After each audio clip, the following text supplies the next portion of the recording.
Yo te quiero decir, William, que en los años que tengo de vida y de compartir mi fe y mi testimonio, nunca me habían hecho esta pregunta exacta que tú me haces. Paz y bien. Un saludo para todos en los corazones de Jesús, José y María. Mi nombre es William Toro. Sean todos bienvenidos a este canal, Enfoca tu Fe, y a este su programa Preguntando se llega a Roma.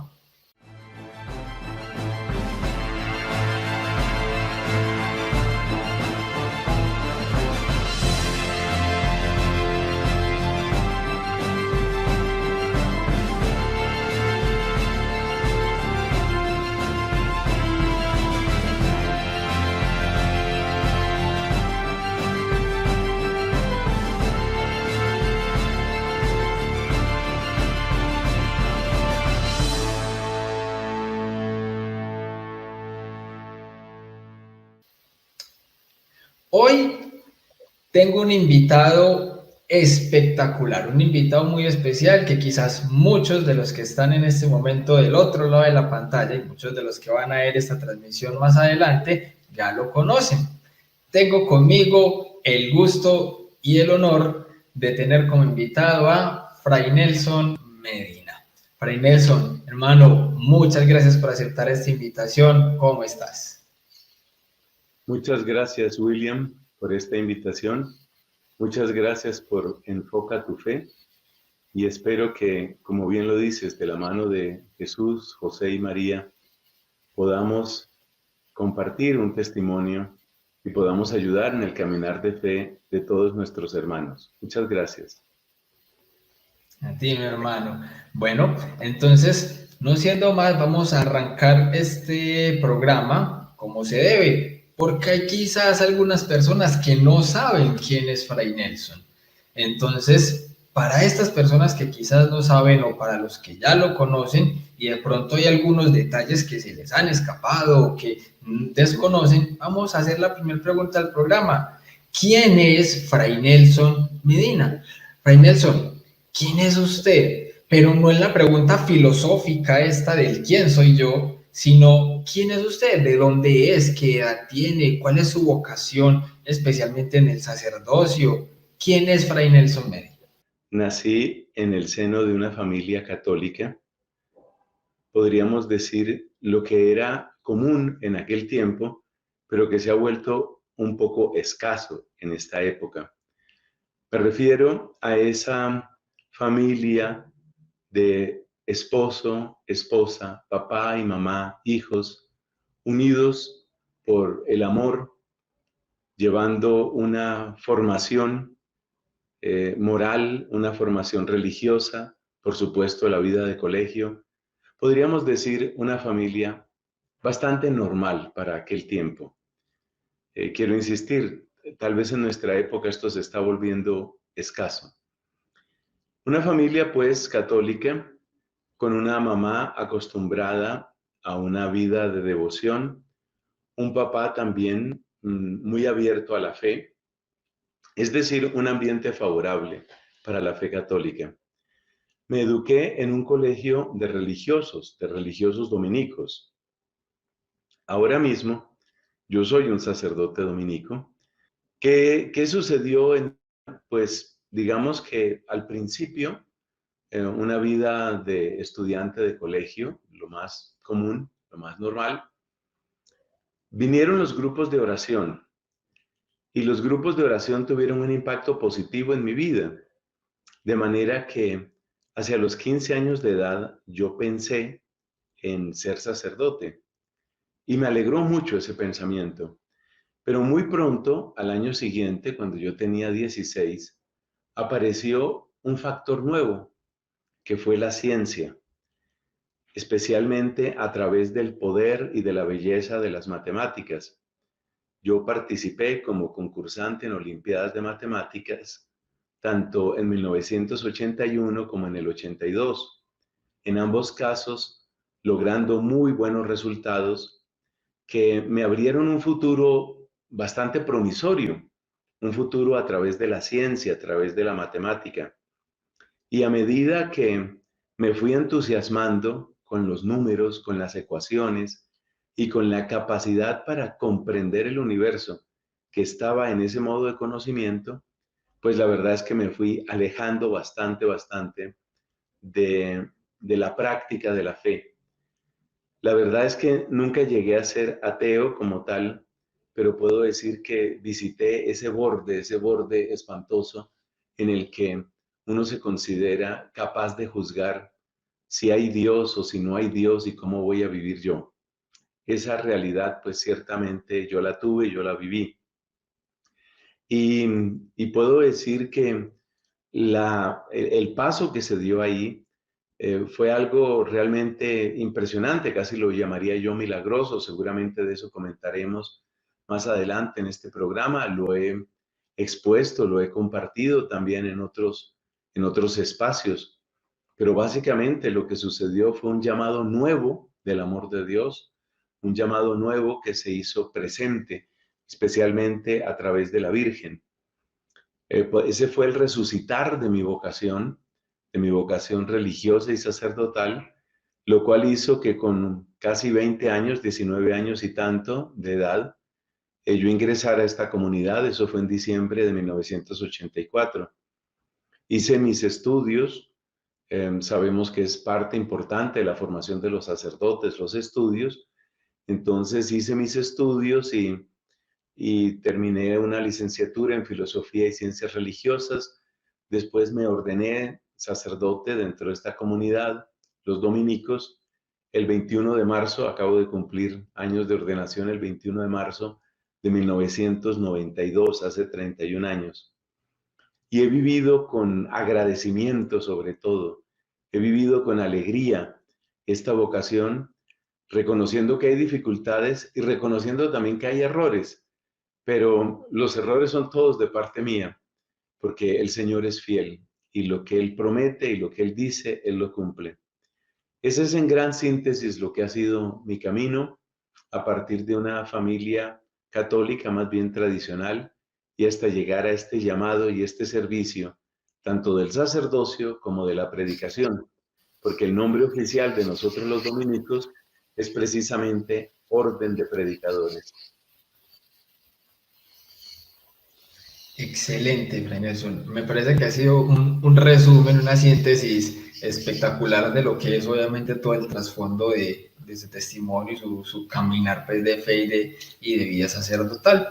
En este orden de ideas, yo iniciaría también como preguntándole, bueno, dado que Fray Nelson no llegó a tener una cosmovisión netamente en el ateísmo, pero tampoco antes de su inicio pues, de conversión, por así decirlo, se consideraba como una persona de fe como tal. ¿Cómo se le llamaría entonces a la cosmovisión que tenía Fray Nelson en ese momento? O sea, un católico tibio o más bien como una especie de agnóstico, o ¿cuál sería como esa cosmovisión que definiría a Fray Nelson antes de iniciar todo este proceso milagroso? Yo te quiero decir, William, que en los años que tengo de vida y de compartir mi fe y mi testimonio, nunca me habían hecho esta pregunta exacta que tú me haces. Es decir, ¿cómo se le llama a lo que yo era en ese momento? Yo creo que yo iba avanzando hacia el agnosticismo. Iba avanzando hacia el agnosticismo. Pero hay una idea muy importante que quiero que quede pues, muy clara, muy visible aquí.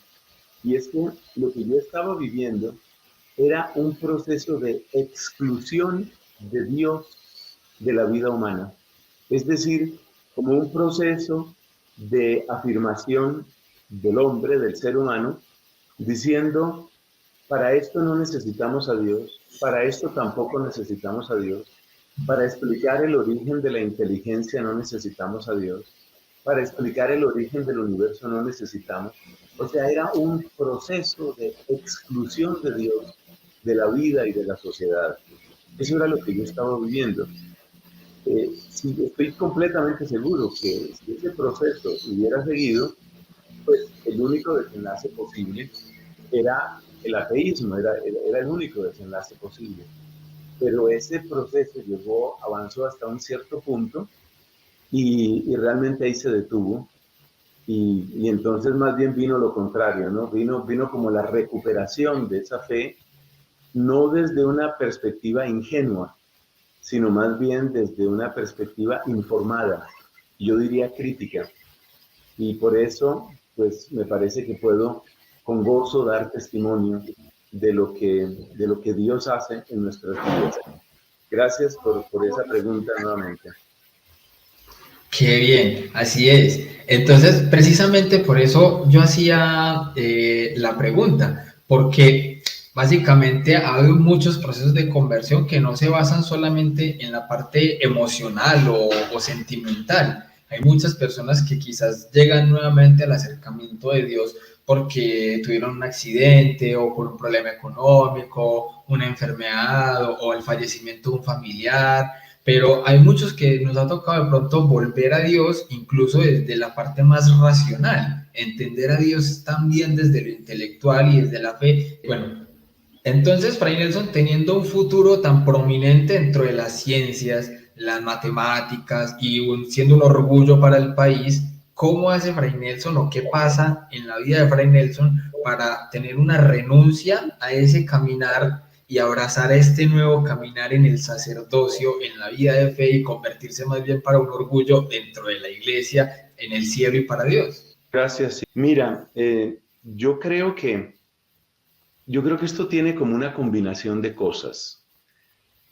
El acercarse a Dios realmente se parece mucho a lo que sucede cuando surge una amistad o como cuando surge un noviazgo.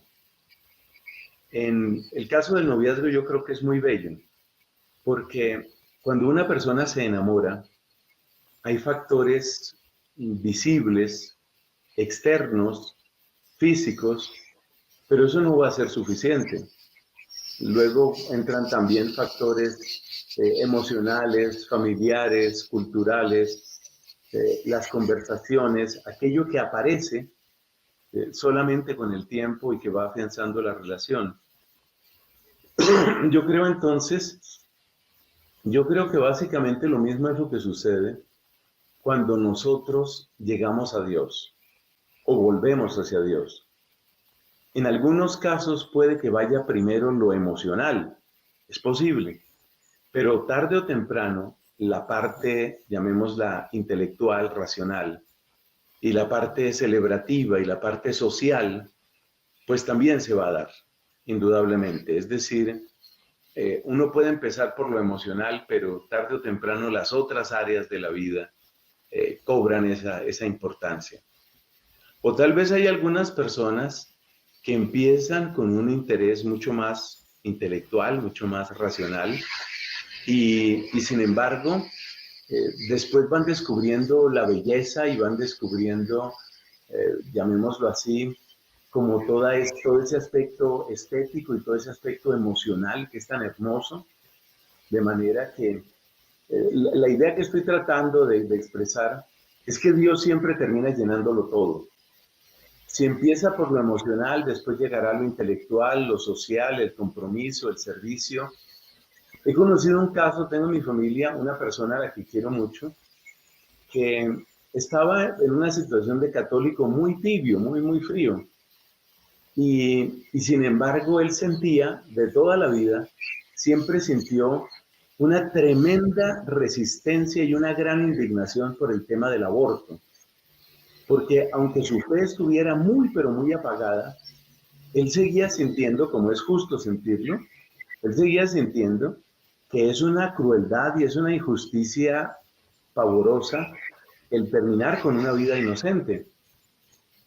Entonces, pues este pariente mío, este señor, este caballero, pues empezó a afianzarse en su tema pro vida y sin miedo. Entonces, en las redes sociales, pues haciendo presencia y diciendo así abiertamente en contra del aborto y todo aquello. Y es interesante porque si yo les contara en este momento lo que este hombre publica, son cosas como, por ejemplo, la belleza del amor de la Virgen, o, por ejemplo, la importancia de la Eucaristía o de la confesión. Dios lo que quiere en nosotros es una puerta. Y esa puerta muchas veces puede ser una enfermedad, puede ser una crisis existencial, puede ser una ruina, puede ser un problema que la persona no logra solucionar, puede ser un duelo. Lo importante es que haya una puerta, y si esa puerta queda abierta para Dios, Dios se las arregla para ir llegando a todo nuestro ser. En mi caso, el comienzo de ese despertar renovado hacia la fe tuvo que ver con la Virgen, como lo decía en la parte introductoria de este programa. Y de una manera muy absurda si se mira desde el punto de vista racional, porque lo que yo sentía estando en clase, y siempre comento que estaba en clase de física, que era mi materia en ese momento, estaba estudiando mecánica analítica en clase, cuando de repente, de la nada, como dicen hoy los jóvenes, de la nada un deseo incontenible, un deseo muy grande de ver a la Virgen María. Así como se oye, Wow. así de ridículo como se oye. Ver a la Virgen María, no decir voy a ir a tal santuario, no decir voy a ver tal imagen, no decir voy a rezar el rosario, sino simplemente quisiera ver a la Virgen María. Y este deseo fue el comienzo de un camino que me llevó después a buscar una capilla. Yo, por ejemplo, estudiaba aquí en Bogotá, en la Universidad Nacional, y yo llevaba ya varios semestres de estudio. Jamás me había interesado por saber si había una capilla católica en la Universidad Nacional. Nunca me interesó eso, para nada. Porque, repito, yo estaba camino al ateísmo y yo estaba más bien excluyendo a Dios de mi vida y de mi pensamiento y de mi cosmovisión. Pero se hizo tan insistente este llamado de la Virgen que en un momento dado lo que se me ocurrió fue preguntar si había una capilla ahí, si había una capilla en la universidad. De manera que la Virgen me llevó a la capilla me llevó al sagrario, el sagrario me llevó al silencio y me llevó a entrar en mí mismo y me llevó a descubrir algo fundamental, estimado William y amigos todos. Me llevó a descubrir con mucha claridad, con muchísima claridad, que yo era un pecador. Wow. Luego, esa capilla y ese examen de conciencia, ese descubrimiento de mi ser de pecador, pues me hizo entonces descubrir que necesitaba de Dios. Empecé a acercarme a la Eucaristía, empecé a acercarme a la confesión, y a partir de ese acercamiento, a partir de ese amor a la confesión, pues empieza todo un proceso de resurrección. Esa resurrección interior, un día toca un área de mi vida que yo la tenía completamente archivada y congelada, que era mi vocación. Entonces fue un proceso de resurrección, yo lo podría llamar así. Y ese proceso de resurrección hizo que finalmente, pues el llamado a servir al Señor fuera tan intenso que dejé la práctica, no el gusto ni las lecturas. Yo sigo leyendo temas de ciencia hasta esta época y yo sé perfectamente que la ciencia no es enemiga de la fe, eso lo tengo clarísimo. El cientificismo, que es una forma de fe pagana, el cientificismo sí es enemigo de la fe católica. Pero ahí es porque se trata de una fe, no porque se trata de una ciencia. La ciencia, por supuesto que no es enemiga de Dios. Y yo sigo, pues obviamente de un modo muy marginal, muy lateral, yo sigo con estos temas de ciencia, de matemáticas, algunos de los cuales me parecen espectaculares. Yo ya era sacerdote cuando se demostró, cuando Wiles, este famoso matemático británico, terminó lo que era un proceso de muchas décadas para poder resolver lo que se llama el último teorema de Fermat, el de las sumas de las potencias. Entonces yo sigo ese tipo de noticias y me parecen absolutamente fascinantes. Obviamente, pues no soy un matemático profesional, no soy un científico profesional, me mantengo al tanto de ciertas noticias. Para mí, tal vez la más espectacular que ha sucedido durante mi tiempo de vida sacerdotal, lo que ha sucedido en el mundo de la física, creo que es la confirmación de la existencia del bosón de Higgs. Eso me parece absolutamente espectacular. y me considero afortunado de estar vivo en esta tierra cuando esas noticias suceden. Entonces, Dios me mostró que el problema no era la ciencia, el problema era el cientificismo, el problema es la idolatría, ese es el problema, la idolatría. Y mientras tanto, pues me fue enamorando de Él, enamorando del servicio, enamorando de la iglesia, que yo sé que tiene llagas, que yo sé que tiene heridas, pero es que los defectos no se deben a Dios, se deben a nuestros pecados, los de todos nosotros. Y a partir de ahí, pues se fue consolidando no solamente una fe católica, sino el deseo de servir a Dios a tiempo completo a través del sacerdocio. Y precisamente eso a mí me da la entrada, Fray Nelson, para preguntarle entonces, ¿cuáles? O sea, obviamente en ese caso ya el Señor lo fue conduciendo y todo, pero obviamente usted venía con dudas y cosas que dentro de la misma ciencia o el cientificismo, como usted mismo lo llama, se van arraigando como en el ser. ¿Cuáles serían entonces quizás esas dudas, preguntas u objeciones más fuertes que de pronto usted tenía en ese momento y que le impedían abrazar la fe católica? Y siendo de pronto como más sistemáticos en este caso, si el Fray Nelson, si el Nelson Medina de esa época, laico, le preguntase hoy a Fray Nelson por esas dudas, ¿cómo el Fray Nelson de hoy le contestaría al Fray Nelson de esta época sobre esas dudas cientificistas o existencialistas que quizás lo estaban, era eso, conduciendo a un agnosticismo y que eventualmente lo hubieran convertido en un ateo? Sí, gracias también por esa pregunta. Pues fíjate que yo pienso que cada persona lleva su camino, ¿no? Y Dios la va llevando por su camino. Y hay algo muy interesante y es que en algunas ocasiones la duda puede ser una gran bendición. Lo decía con otras palabras el Papa Francisco no hace mucho, cómo la duda puede ser una oportunidad de crecimiento, una oportunidad de fortaleza.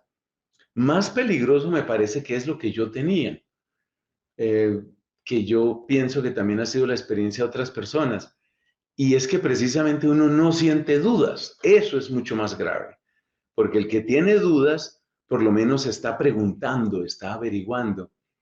Pero lo que estaba sucediendo dentro de mí en aquellos años, sobre todo hablando de la edad mía, más o menos 16, 17, 18 años, en esos 2 o 3 años, lo que estaba sucediendo dentro de mí no era un proceso de dudas, sino era más bien un proceso de certezas, pero hay que ponerle unas comillas bien grandes a esas certezas, ¿no? Y más o menos la certeza era la certeza de que la ciencia puede explicar las cosas, que la ciencia puede explicar, por ejemplo, lo que nosotros somos como seres humanos, que la ciencia puede explicar cuál es la solución de los problemas sociales. Es decir, que si nosotros inyectamos conocimiento científico, las cosas van mejorando. Entonces, con más ciencia, pues mejoramos los problemas emocionales, los problemas fisiológicos o médicos, los problemas sociales, los problemas políticos. Cuando yo oigo, lo digo aquí con todo respeto, cuando yo oigo, por ejemplo, a un Rodolfo Ginás, este famoso científico colombiano que se manifiesta ateo, completamente ateo, yo hago oración por él con alguna frecuencia, este neurólogo y bueno, es un científico de alto vuelo, nuestro colombiano Rodolfo Ginás. Cuando yo lo oigo a él, yo digo, esa era mi ruta. Es decir, es como la certeza de que la ciencia lo arregla todo. Voy a hacer aquí el símil. Inyectemos ciencia y listo, se van arreglando las cosas. Se va clarificando cómo es el ser humano, etcétera. Entonces, en el caso mío, el Nelson de esos años, el Nelson de 17, 18 años, que es un Nelson de hace 40 años, ¿no? El Nelson de hace 40 años no era un Nelson con muchas dudas, sino era un Nelson con unas falsas certezas. Y esas falsas certezas eran las certezas típicas del cientificismo. Yo le he respondido a ese Nelson y le he respondido en público porque, de hecho, y quizás cuando publiques esto te puede agradar publicar también lo que te voy a decir. Tengo una lista de reproducción en YouTube que es toda sobre el cientificismo, exactamente sobre eso. Es decir, cómo se llega a ser cientificista, dónde están las grietas en ese cientificismo y cómo pues se puede superar esa manera de pensar que no es simplemente una batalla intelectual, sino que si lo pensamos bien, el cientificismo termina en una profunda depresión, en una terrible tristeza, y así se expresan los que son coherentes en su lenguaje. Por decir algo, cuando le han preguntado sobre el destino de la vida humana o sobre el destino del universo a uno de los cientificistas, tiene mucho más de cientificista que de científico, el señor Richard Dawkins, muy famoso pues en el mundo ateo. Cuando le preguntan a Dawkins sobre qué hay después de la muerte, pues la respuesta de ellos es la nada. Es decir, para ellos, esta es una fiesta que hay que gozársela sabiendo que la fiesta se va a acabar. Y yo voy a hacer una comparación un poquito dramática aquí. Imaginémonos que yo estoy en una gran fiesta, ya que esa es la idea que ellos, con la que ellos tratan de revestir de elementos positivos su visión de las cosas. Supongamos que yo estoy en una gran fiesta, un fiestononón, las mejores orquestas, las mejores comidas, al que le gusta el trago, el mejor trago, gente muy hermosa para bailar, o sea, todo lo que se suele asociar con una gran fiesta. Si yo estoy en esa gran fiesta, son las 11 de la noche, estoy bailando con una chica espectacular, tomando el trago que me gusta, oyendo la música que me fascina, y alguien toma el micrófono y dice, perdón que interrumpa un momento, solamente quiero contarles que vienen en camino 2 camiones de sicarios que van a llegar aquí a la 1:30 de la mañana y nos van a matar a todos. Nos van a matar a todos y se va a acabar la fiesta a la 1:30 de la mañana. Tengan en cuenta que nadie puede salir y tengan en cuenta que las comidas, las bebidas, el baile, todo sigue a disposición de ustedes. Solamente sepan que a la 1:30 de la mañana nos van a matar a todos y todo se va a acabar. Entonces, bueno, ahora sí, que siga la música. Eso es lo que termina presentando el ateísmo. Es decir, es una cosa de absoluta tristeza. Es báilate la vida, disfruta la vida, que puede ser con un disfrute intelectual también, ¿no? Disfruta la vida, pero ten presente que el disparo ya viene y se va a acabar todo. Y yo me pregunto si las personas, después de oír a las 11 de la noche, que les quedan 2 horas y media de vida, yo me pregunto si esas personas siguen bailando con la misma tranquilidad y siguen, digamos, disfrutando el momento simplemente. Porque en últimas lo que nos tratan de decir es eso, el mensaje del ateísmo es ese, disfruta el momento, quédate con el momento. Pero en el corazón humano hay algo que reclama mucho más. Este es solo uno de los elementos para desenmascarar esa mentira que hay en el cientificismo, que en mi caso pues fue mi enfermedad. Pero hay muchos otros. Desde el punto de vista filosófico, también hay que notar las muchas mentiras, los muchos engaños que hay en este tema, llamémoslo así, cientificista. Hay una gran cantidad de mentiras. Por ejemplo, esta, la más sencilla, y no quiero extenderme demasiado, pero la más sencilla que uno dice, oye, pero ¿cómo era que no lo había visto yo antes? A ver esta. Se nos dice que todo conocimiento tiene que ser refrendado por la ciencia. Bien, esa frase, todo conocimiento tiene que ser refrendado por la ciencia, ¿cómo la demuestras científicamente? Esa frase. Entonces te das cuenta que cuando tú dices todo tiene que ser refrendado y probado por la ciencia, tú no estás haciendo ciencia. Esa frase no es científica. Esa frase no está trayendo conocimiento científico. Esa frase es una suposición que tú haces y una suposición que se basa no en la ciencia, sino en otras convicciones tuyas. Es interesante porque yo he visto muchas entrevistas a ateos antiguos, ateos recientes. Es interesante ver las respuestas que los ateos dan a esto. Entonces ellos se van, por ejemplo, a la historia y entonces empiezan a atacar la religión. Entonces dicen, no, es que la religión es la de la Inquisición y ese tipo de argumentos. Y dice uno, espérate, pero me cambiaste de canal, porque estábamos hablando de ciencia y de repente tú sales con la Inquisición. Entonces, lo que tú me estás diciendo es, a lo sumo, un planteamiento en términos de probabilidad. Eso no es ninguna demostración. Y ese tipo de cosas, pero repito, tengo una argumentación mucho más amplia en esa lista de reproducción sobre cientificismo. Ahí se muestra que se le puede hablar a esa joven. La pregunta que yo me hago es si ese joven estaría dispuesto a escuchar. Esa es una buena pregunta, porque muchas veces lo que nos retiene en el agnosticismo o en el ateísmo es simplemente la arrogancia. O peor todavía, como bien enseñaba San Agustín, solo niega a Dios aquel a quien, ahí lo tienes, solo niega a Dios aquel a quien no le conviene que Dios exista. Claro, una persona que está llevando una vida desde todo punto de vista objetivo, una vida inmoral, pues ¿qué va a querer que se hable de Dios? Un Dios que nos muestra qué es lo bueno y qué es lo malo.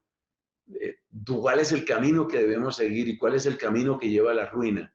Ese Dios no lo queremos cuando pretendemos vivir según nuestros propios impulsos o según el lucro que obtenemos a partir de nuestros pecados. Entonces, yo creo que la cosa va por ahí definitivamente. Genial. Precisamente ante eso pues que estaba diciendo ahí Fray Nelson, se me cruzaron pues como dos ideas. La primera, cuando usted decía que claro, obviamente el ateo piensa que después de la vida, o sea, en el momento de la muerte, entonces no hay nada. Pero eso entonces se les convierte a ellos también, como dicen por ahí, en un tiro en el pie, porque ellos mismos se estarían contradiciendo en ese sentido al ellos mismos afirmar que de la nada surgió el universo. Entonces, si de la nada surgió el universo y después de la muerte va a la nada, entonces sería una nueva vida, sería un nuevo comienzo. Y entonces, en ese sentido, ellos mismos estarían ya autocontradiciendo, porque para ellos la nada no es la idea filosófica real de la nada, sino que para ellos la nada es algo, porque si no, no saldría de la nada un universo, que fue la contradicción que Stephen Hawking obviamente había realizado, que de una idea como la gravedad podía surgir algo como la nada, pero es que la gravedad simplemente altera, o sea, funciona con algo material, con algo físico. O sea, es una fuerza simplemente que manipula algo físico, por tanto, no hace parte de la nada. Entonces, esa concepción de la nada del ateo no es que no sea nada. Por tanto, si ellos van a decir que después de la muerte no hay nada, sería una total contradicción entre ellos mismos y, como lo dije al principio, un tiro en el pie. Adiós ateísmo con esa argumentación.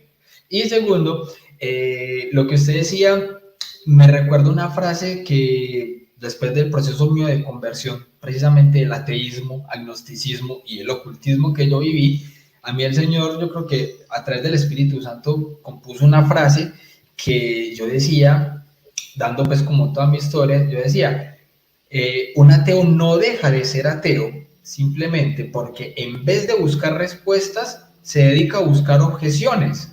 Y ese es el punto de las certezas que usted decía, padre, porque entonces, claro, se dedica a uno a buscar las excusas que le justifiquen su modo de vida, pero no realmente encontrar las respuestas a las dudas existenciales más fundamentales que puede haber. Porque cuando yo empecé con todo el proceso, me di cuenta que todas las preguntas, dudas y objeciones que yo planteaba ya tenían respuestas. Entonces yo decía, bueno, ¿por qué yo nunca vi esas respuestas? Exacto, porque yo nunca busqué las respuestas, buscaba ver objeciones que me ayudaran a mí a seguirme plantando en las falsas certezas que ya tenía. Entonces, esa parte es un poco compleja, pues, como en ese ámbito. Quiero preguntarle entonces, Fray Nelson, ya en esta parte de la entrevista, ¿cómo llega usted entonces a convertirse en sacerdote dominico?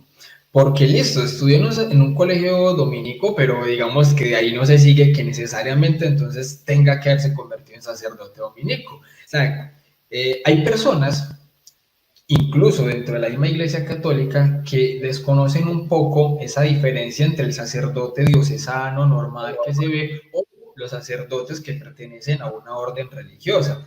¿Por qué o cómo fue ese proceso suyo de ingresar a la orden de los dominicos o a la orden de predicadores? Gracias, William. Yo pienso que tu pregunta me transporta en el tiempo. Me transporta en el tiempo y me lleva al siglo IV de nuestra era, o sea, unos 1600 años atrás. Un siglo interesantísimo en el cual encontramos personas tan brillantes y tan santas como dos que fueron muy amigos entre sí, San Gregorio Nacianceno y San Basilio Magno. Estos dos santos, ambos fueron obispos, ambos gente de alto, alto vuelo intelectual en filosofía y en teología, y además fueron amigos entre sí. Y es interesante un documento de aquella época en que uno de ellos escribe y dice, fíjate, eran doctores, eran obispos, eran gente académicamente muy importante. Y mira lo que dice uno de ellos. Para nosotros, el título más importante era ser cristianos, ser de Cristo. Yo creo que eso refleja muchísimo. Eso refleja muchísimo porque yo creo que ese tiene que ser ante todo nuestro impulso, nuestro amor y nuestro esfuerzo. Ser de Cristo. Que luego, siendo de Cristo una persona, descubre que su camino es formar un hogar, me alegra, a mí me alegra eso. Que otra persona descubre, lo mío es sacerdote diocesano, me alegra, me parece excelente. Si otra persona descubre, quiero ser monje o quiero ser ermitaño, quiero ser misionero o quiero ser dominico, eso ya hasta cierto punto es secundario. Pero lo primero, y lo que quiero proclamar con toda la fuerza, es el reconocer a Cristo como nuestro propio Rey, reconocerlo como Rey de nuestras vidas. Cuando Cristo llega a reinar en nosotros, sucede una cosa muy bonita y la quiero describir con una comparación. Imaginémonos una persona que tenía una casita, mejor dicho, tenía su residencia, por ejemplo, en la ciudad, pero además tenía una casita por allá en un campo. Pero esta persona que tenía esa casita por allá, pues la había descuidado. La verdad es que la había descuidado. La había dejado, como se dice, la había dejado caer. Pero un día se acuerda de su casita por allá en la vereda, en el campo, y fue allá. Se dio cuenta que las puertas estaban caídas, faltaban vidrios, todo estaba lleno de mugre, bueno, terrible. Había hasta una plaga de ratas. Esa es la imagen del corazón humano cuando está en pecado. Eso es. Una casa caída, goteras por todas partes, plaga de ratas por todos lados. Esa es la imagen del pecado. Pero ese es que llega a recuperar su casa es Cristo. Y al recuperar su casa, lo mejor de lo que tiene esa casa, en el jardín, en el diseño arquitectónico, en los mismos materiales, lo mejor aparece. Eso es lo que hace Jesucristo en nuestras vidas. Cuando llega Cristo a nuestras vidas, Cristo recupera lo que estaba no solamente cubierto de suciedad y lleno de plagas, sino recupera lo mejor de nosotros. Entonces, en el caso mío, por ejemplo, pues guiado con un buen acompañamiento sacerdotal, especialmente debo mencionar aquí a un sacerdote que vive todavía. Yo no soy un niño y este hombre ya es bastante mayor entonces, porque realmente me orientó en ese momento. Él es el padre Francisco Pardo, la gente lo conoce aquí en Bogotá bastante, el padre Pachito Pardo. Él acaba de cumplir 90 años de edad, por cierto, Dios lo bendiga. Guiado por un acompañamiento de sacerdotes, pues básicamente lo que me decía el padre Pardo, y me lo dijo alguien más, es que uno tiene que poner al servicio de Dios, pues lo que Dios mismo le dio a uno.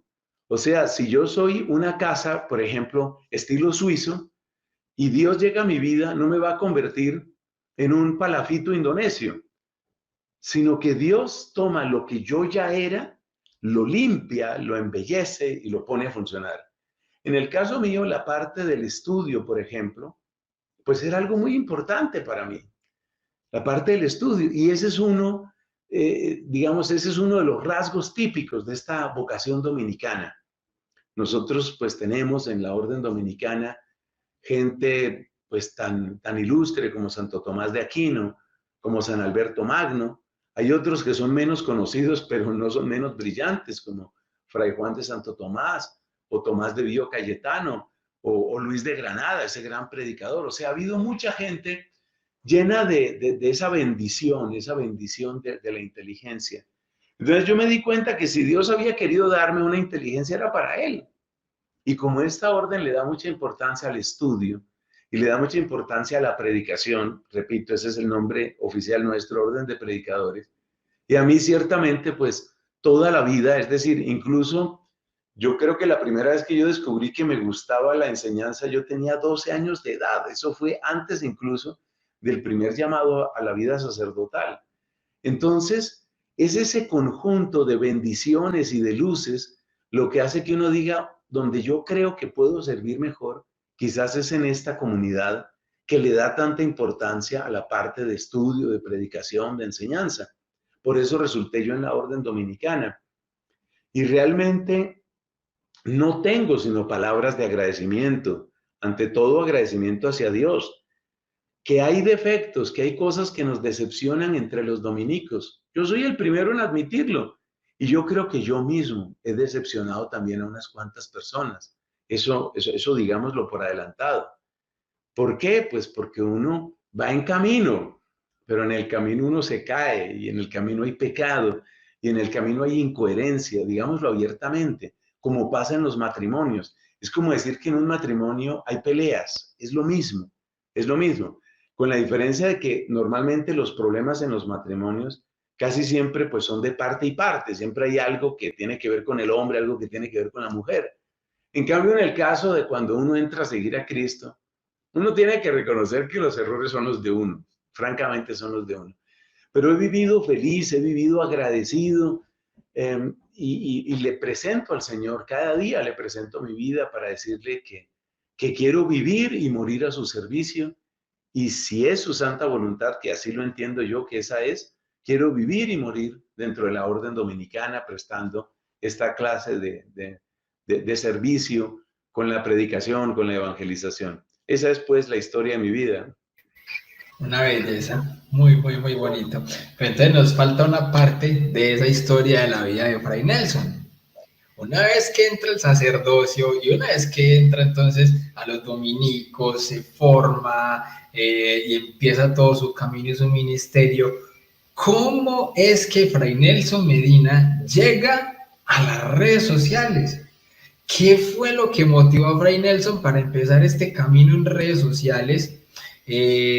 No solamente pues con las predicaciones que ha tenido, sino especialmente también con el tema de la apologética, porque yo, por ejemplo, yo recuerdo que recién iniciaba mi proceso, yo me vi un curso completo de apologética de Fray Nelson y eso, una maravilla, cuando todavía tenía un programa hace años que se llamaba El Tablero con Fray Nelson, y era con el tablero y marcando las citas, todo, la historia, magisterio, nada, un programa espectacular. Incluso yo sé que todavía hay videos de esa época subidos pues en internet. ¿Qué motivó a Fray Nelson entonces a iniciar este proceso de evangelización, de defensa de la fe y de predicación en las redes sociales? Sí, yo creo que no fue iniciativa mía, es lo primero que debo decir. Fue más bien como un proceso de escucha. Como digo, pues a mí me gustaba la predicación, la enseñanza, el poder servir de esta manera. Y por eso, pues de toda la vida, mucho antes incluso de la ordenación sacerdotal, yo he estado en digamos, en la propuesta o proponiendo cursos, retiros, seminarios, es decir, espacios para que nuestra gente católica se forme. Porque a uno le da mucho dolor cuando ya uno ha entrado un poquito en estos tesoros que tiene nuestra iglesia. Estoy seguro que tú has vivido lo mismo, William. Uno siente dolor y uno dice, pero ¿por qué la gente no sabe esto? ¿Por qué la gente no conoce esto? ¿Por qué no valoramos lo que tenemos? ¿Por qué no aprendemos a darle su sitio y su valor a estas cosas tan valiosas? Bueno, entonces, con esa convicción profunda, pues yo he tenido ocasión de ofrecer muchos cursos a muchas personas. Y yo me acuerdo que por allá a la altura de eso, ¿en qué año sería? Eso fue un poquito antes o un poquito después de mi ordenación. Puede ser año 90, año 91, 92, una cosa así. Me acuerdo de una joven en ese momento, lo digo con todo cariño, una jovencita que me dijo, Fray Nelson, este curso está muy bueno. ¿Esto no se está grabando? Eso me lo dijo una joven. ¿Esto no se está grabando? Y yo le dije, no lo había pensado, no lo había pensado. En esa época, qué internet ni qué nada, lo que había era la tecnología de punta, eran las grabadorcitas en cassette. Entonces, pues yo me armé de un microfonito, una grabadorcita y empecé a grabar. Empezaba Internet a difundirse seriamente en nuestro país también por aquel tiempo. Y claro, pues uno siente, era por supuesto una persona más bien joven en esa época, uno siente como curiosidad. Y yo recuerdo que dentro de mis primeras navegaciones en Internet, me encontré con una página de un pastor protestante. Muchas veces uno necesita como ese aguijón, ¿no? Ese aguijón de la competencia, como me dice jocosamente un hermano mío de sangre.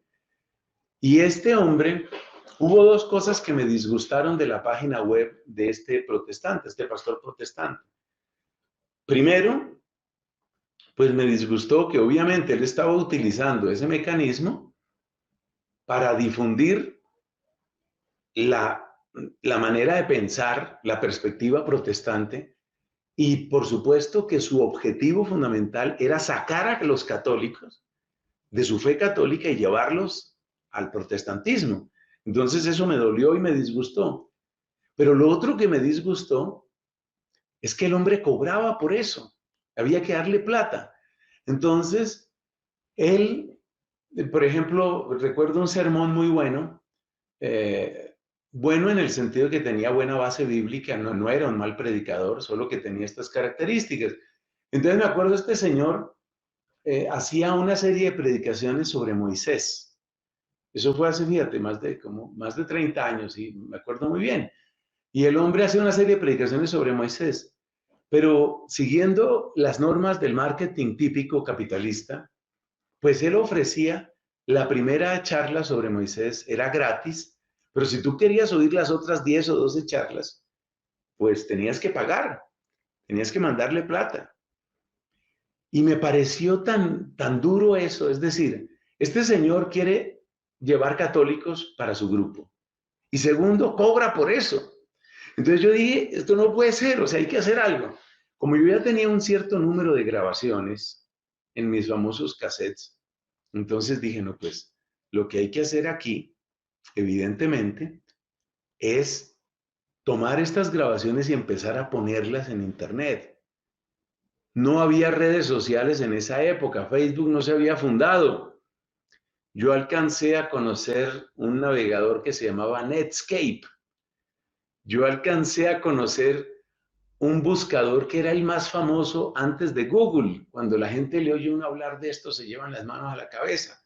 Había un buscador que se llamaba Altavista, el famoso Altavista. Eso es la premisa de Internet. Y yo conocí ese navegador. Entonces, bueno, con la tecnología que había en ese momento y con la conexión a Internet que era a través del teléfono, y eso sonaba como un fax todo el tiempo, hasta que al fin se conectaba. Sí, exactamente. Bueno, así empezamos. Luego vinieron los messengers, estos sistemas de comunicación persona a persona. Y claro, yo utilizaba los messengers para enviar predicaciones. Por ejemplo, la gente le consultaba a uno algo sobre el bautismo. Tengo unas dudas sobre el bautismo. Ah, yo tengo una grabación sobre eso, ven, te la mando. Entonces le mandaba el enlace a través del Messenger. Había el Messenger, el MSN. había un Messenger que fue muy famoso en su tiempo, que se llamaba ICQ, en inglés ICQ. El ICQ, yo utilicé ICQ mucho tiempo. El Yahoo Messenger, yo utilizaba el Yahoo Messenger. A partir de ahí, que estamos hablando de finales de los años 90, entonces ya viene a abrirse otra posibilidad. Y esas otras posibilidades son lo que hoy conocemos como redes sociales. Dentro de esas redes sociales, pues empezaba a surgir, acababa de nacer al principio de los años del 2000, empieza a surgir una cosa que se llamaba YouTube. El YouTube de la época era muy parecido a como empezó TikTok. Es decir, bailecitos de muchachitas, gaticos, cosas chistosas, gente que se cayó, bromas. Yo miré lo que era YouTube en esa época y yo dije, ¿esto para qué podrá servir? Es decir, esto es para gente desocupada. Esto es para gente desocupada. Pero ya en ese momento, pues ya había toda una historia de compartir materiales y un poquito en contra de mi propio sentir dije, pues voy a abrir un canal en YouTube. Eso no lo va a ver nadie, pero lo voy a abrir. Y entonces entré en YouTube, primero publicando ahí unas cosas pequeñitas. Yo no he borrado realmente nada de mi canal. Si una persona se va a mi canal, puede irse hasta allá. Y en este momento, para la gloria del Señor, el día de hoy precisamente, acabamos de pasar la cifra de 456,000 suscriptores en el canal de YouTube. Y yo decía, eso no lo va a ver nadie. Y yo decía, eso no le va a interesar a nadie. Y estamos hablando de casi 500,000, nos vamos acercando pasito a pasito al 500,000 de suscriptores. Entonces yo me doy cuenta que a pesar de todo el materialismo y de todo lo que se diga, el hambre de Dios está en mucha gente y el deseo de encontrarse con el Señor y el deseo de encontrar una respuesta que no sea un pasaboca, que no sea un entremés, que no sea un entretenimiento. Encontrar la verdad es algo vital, tan vital como tomar agua, tan vital como dormir lo suficiente. Encontrar la verdad es algo vital. Y sé que es algo vital porque he conocido personas que no encontrando un sentido, finalmente dicen, entonces yo me voy a matar. Ahí se ve que la verdad es un tema vital, es un tema vital. Entonces así fue llegando a las redes y una cosa fue llevando a la otra. Luego entonces que Facebook, Twitter, Tumblr, es decir, todas estas redes en donde se ha ido haciendo presencia, muchas veces casi que he entrado a contrapelo, teniendo que vencerme. La última fue hace un año, entrar a TikTok, y Dios una y otra vez me ha mostrado que eran pasos que había que dar. Termino contándote esto, William. Las homilías más oídas, homilías de este servidor, mis homilías más oídas de todos los tiempos, no han sucedido ni en Facebook, ni en Twitter, ni en mi página web, ni en YouTube. Han sucedido en TikTok. Hay en mi canal de TikTok una homilía que registra 120,000 visualizaciones, esa sola homilía. La homilía del 2 de febrero de este año 2023. Yo no me explico por qué. Para mí es una homilía como tantas otras homilías que se hacen siempre con mucho cariño. Pero ninguna homilía mía había alcanzado jamás una cifra como esas. Más de 120,000 visualizaciones en TikTok. Sabemos que TikTok pues es como es, ¿no? Tiene sus características y yo sé que hay mucha tontería, mucha obscenidad, mucha vulgaridad, mucha brujería, porque es verdad que hay brujería, a mí me ha llegado propaganda. Brujería de tarot, de escríbanme en los comentarios su fecha de nacimiento y yo le hago aquí la base de su carta astral, así, tal cual. Por supuesto, están buscando clientes, ¿no? Entonces, esa es la pequeña historia de cómo hemos llegado a las redes sociales y cómo el Señor, pues, ha ido haciendo una obra, porque yo de una cosa estoy convencido. El bien que se puede hacer tiene su fuente en Él y por consiguiente solamente para su gloria. Amén, totalmente de acuerdo, Fray Nelson. O sea, obviamente no a la magnitud que quizás ya y con los años obviamente que ya pues el canal de Fray Nelson. Pero yo creo que muchos hemos iniciado precisamente en este cuento de las redes sociales y tratar de evangelizar y de dar como, no lo llamamos un granito de arena, sino un granito de mostaza, de poner un granito de mostaza en las redes sociales. Eh, Precisamente con ese afán de ver que hay muchos católicos. Por ejemplo, yo personalmente lo digo, apenas voy para 9 años de mi proceso de conversión y yo he tenido hambre de Dios, hambre de la iglesia, hambre de conocer, como dijo San Agustín, nadie ama lo que no conoce. Por tanto, entre más he ido conociendo, más he amado yo al Señor. Y me duele, como lo decía usted, me duele ver que hay católicos que eran católicos desde mucho antes de mi proceso y que siempre decían, ay, es que hay que creer en Dios, hay que creer en Dios, y en el momento en el que ya uno comienza entonces a vivir su fe y le muestra a estas personas que decían creer en Dios una fe un poco más radical, son incluso los mismos creyentes los que lo terminan diciéndole a uno fanático. Entonces, ahí es donde uno se duele muchas veces y ahí es donde entra a jugar un papel importante este tipo de canales de formación y de tratar de evangelizar un poco, llevar el evangelio a través de estos medios de comunicación. Quisiera pedirle ya para finalizar e ir aterrizando un poco, Fray Nelson, 2 consejos. El primer consejo para sus hermanos sacerdotes.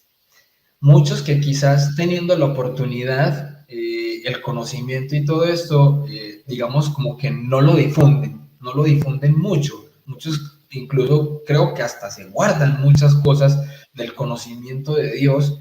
Y hay muchas personas que dicen, que quizás uno les pregunta, hombre, pero mira que es que en la iglesia, en la misa no se debe hacer esto o se hace lo otro. Ah, a mí nunca un sacerdote me ha explicado eso. Entonces muchas personas llegan quizás a una Eucaristía y lo que hacen es repetir lo que ven en las personas, pero no porque realmente se les haya dado como una explicación, bueno, esto es así, o nosotros los católicos creemos es en esto, o sea, basarse en el catecismo de la Iglesia Católica para dar enseñanza de lo que en realidad nosotros creemos, y muchos lo que hacen es dar simplemente sus opiniones, no, es que yo pienso que es esto.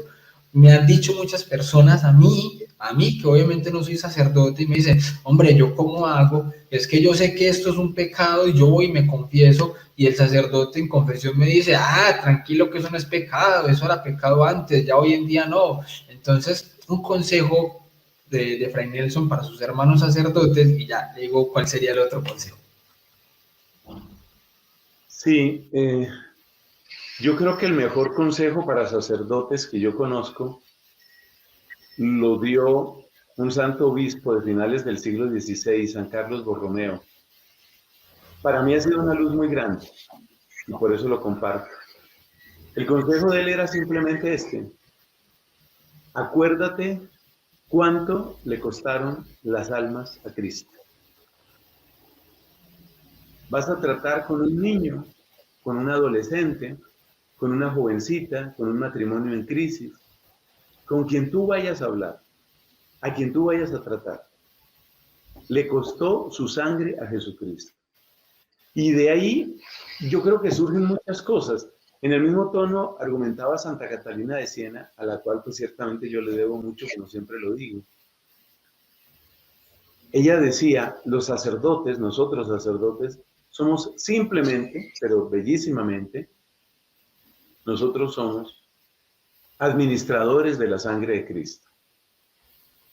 Y yo creo que cuando tomamos en serio lo que eso significa, cuando uno, por ejemplo, toma en serio, aquí está Cristo a mi lado, el Cristo desangrado, como el que pintó este famoso pintor Velázquez. El famoso Cristo de Velázquez es un Cristo blanquísimo. Y le preguntaron a Velázquez por qué lo había pintado así, y él dijo, porque ya dio toda su sangre. Entonces, si yo tengo a mi lado el Cristo anémico, el Cristo lívido, que dio toda su sangre por esta asamblea, ahora yo qué le digo a esa asamblea, ahora yo cómo trato esa asamblea, a ver yo cómo voy a tratar la Eucaristía. Entonces, es simplemente dejarnos amar por Cristo, nosotros los primeros, y ser consecuentes con el amor que nos ha dado Cristo. A partir de ahí, yo creo que uno empieza a vivir su vocación de otro modo. Creo que muchos estamos llamados por el mismo servicio sacerdotal, estamos llamados a hacer una presencia pública, digamos, consistente, fuerte. Pero también en esto hay que pensar en la sangre de Cristo. Porque, por ejemplo, hay que pensar que la trivialización de la fe es una injusticia con la sangre del Señor. Convertir, por ejemplo, la fe cristiana únicamente en una especie de curso rápido de motivación o de bienestar emocional, reducir la fe a eso. No es que la fe no me traiga eso, pero por Dios, reducir la fe al bienestar emocional es una cosa que raya en un crimen, en un gran pecado. Entonces yo pienso que por ahí van las cosas, ¿no? Y además el valor de esa sangre de Cristo también nos llama, nos tira, nos jala hacia la santidad.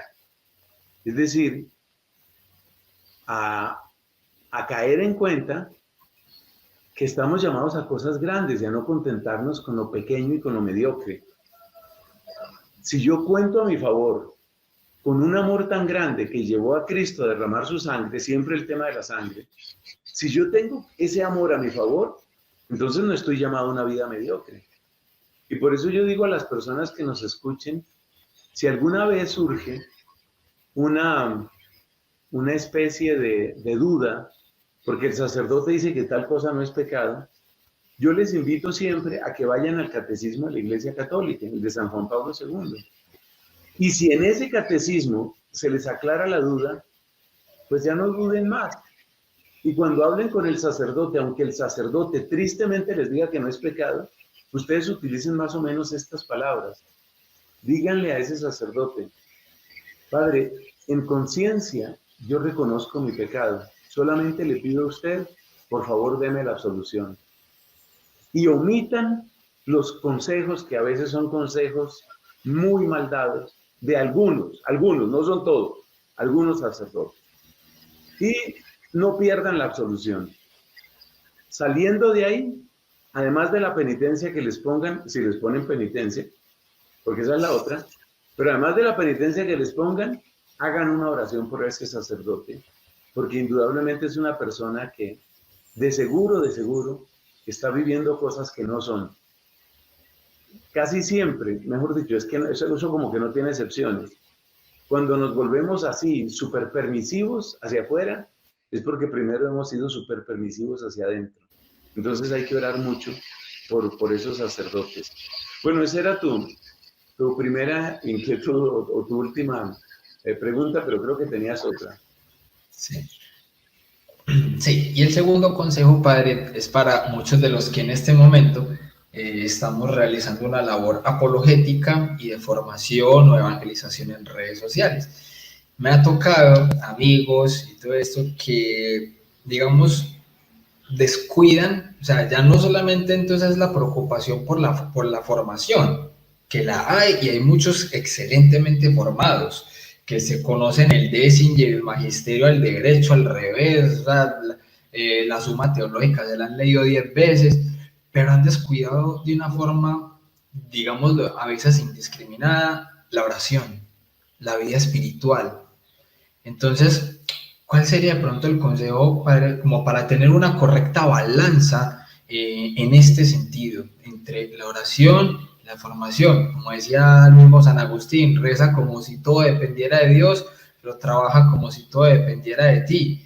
Entonces, es eso, o sea, ¿cuál sería ese consejo para nosotros los que laicos o incluso a algunos sacerdotes que estamos también en redes sociales, en un trabajo de evangelización y más específicamente en este ámbito de la apologética, cómo hacer una buena apologética sin descuidar la vida de oración y la espiritualidad? Qué bien eso. Yo pienso que el mejor consejo lo dio San Pablo y se lo dio a su discípulo muy querido Timoteo, San Timoteo. Ese consejo fue: cuídate tú y cuida lo que tú enseñas. Cuídate tú y cuida la doctrina. Y es interesante que lo primero que le dice es cuídate tú. Y cuídate tú incluye muchas cosas. Por ejemplo, no dejes de orar, no dejes de formarte, no dejes de limpiar tu corazón, que hoy lo tenemos tan claro con el sacramento de la confesión. No pierdas eso. Cuídate tú es eso. Cuídate tú es cuida también tu corazón, ¿no? Y cuida tu corazón significa, pues vamos a ver, ¿qué es lo que tú vas a hacer con tus amigos, con tu novio, con tu novia, con tu esposo, con tu esposa, con tus hijos? Yo creo que ahí está el gran consejo. Y otro consejito que quisiera agregar, porque a veces me preocupa la desviación que se da en algunos apologetas. No se nos olvide que somos ante todo testigos de una buena nueva. Porque es que presentar escándalos, hablar de escándalos y tener un tema polémico cada semana o cada 3 días, es una cosa que siempre da likes y siempre da seguidores. Pero hay que tener cuidado con eso. Hay que tener cuidado con eso. Porque es una trampa. Es una trampa en la que nosotros no debemos caer, es una trampa que tenemos que evitar. Y es la trampa de hacer nuestro crecimiento o lograr nuestro crecimiento a precio de las llagas de la iglesia o de las llagas del mundo. Por encima de toda apologética, somos testigos de una gran noticia. Y la gran noticia es que de verdad hemos sido amados, de verdad hemos sido redimidos y de verdad hemos sido llamados a la gloria del cielo. Amén. Qué belleza, Fray Nelson. Bueno, no siendo más, le voy a dar las gracias por haber aceptado esta entrevista. Le quiero mandar especialmente un saludito ahora ya sí le puedo decir, Fray Diego Camilo, que obviamente gracias a él fue que pude tener pues como el contacto pues y conocer pues a Fray Nelson. Entonces un saludito pues para Fray Diego Camilo, que precisamente fue con él la primer entrevista que realizamos para Preguntando se llega a Roma, cuando se iba a ir apenas para irse a su formación como fray. Entonces también tengo con él obviamente pendiente una entrevista, porque yo le dije a él, ya cuando sea Fray Diego Camilo vamos a hacer nuevamente una entrevista. Entonces tengo también pendiente con él esa. Bueno, Fray Nelson, de verdad que ha sido un gusto enorme poder tener este diálogo, esta charla, esta entrevista con usted. Le quisiera pedir entonces que nos ayude en este momento con una oración final para que nos pueda regalar su bendición y unas palabritas finales. Claro que sí, claro que sí. Como quisiera que la bendición fuera lo último que resonara en este momento de mi parte, entonces, pues mis palabras finales son para agradecerte, William, por la confianza, por la invitación y también animar a todos los que siguen. Enfoca tu fe, animarlos porque hay una palabra en la Escritura que es muy clara en la primera carta de Juan y dice, el que está en ustedes es más fuerte que el que está en el mundo. Así que no tengamos duda de esa presencia del Señor que nos bendice, que nos acompaña, que nos confirma. Y ahora sí, con todo gusto, la bendición. Padre Dios, quiero suplicarte que cada día ganes más espacio en nuestros corazones, para que reine la palabra de Cristo y para que en nosotros reine el fuego del Espíritu Santo. Que sea el triunfo de tu amor nuestra vida. Que nuestra vida sea como esa lámpara encendida de la que nos habla el Evangelio. Y que, como dice tu Hijo Jesucristo, la gente, al ver las buenas obras, dé gloria al Padre que está en el cielo. Con cariño ofrezco a todos la bendición, en el nombre del Padre, y del Hijo, y del Espíritu Santo. Amén. Amén. Bueno, Nelson, muchísimas gracias por haber estado aquí en este espacio de Enfoca tu Fe, donde precisamente tratamos de enfocar nuestra fe de la mejor manera. Para todos ustedes, muchísimas gracias por haberse conectado el día de hoy y a las personas que van a ver esta transmisión también más adelante. No siendo más, como dijo San Agustín, nadie ama lo que no conoce, porque preguntando se llega a Roma. Dios los bendiga y la Virgen los acompañe. Creo en el Espíritu Santo, y en la Santa Iglesia.